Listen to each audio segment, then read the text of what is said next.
Hi guys! Ngayon ipapakita ko lang sa inyo yung analytics natin. Sino ba yung mga viewers natin sa YouTube? Eto siya guys. Yan.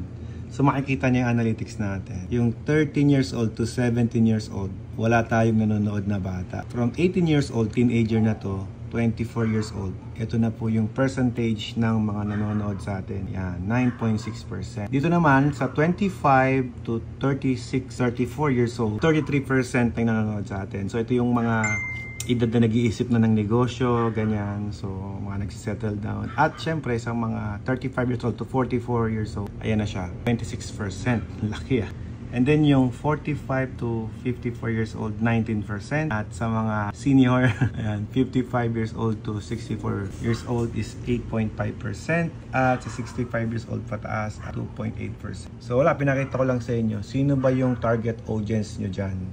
So ngayon, kasalukuyan ay meron na tayong almost 500,000 subscribers sa YouTube natin. Saan po ba kayo nakalinya dyan? Comment down below guys. Thank you.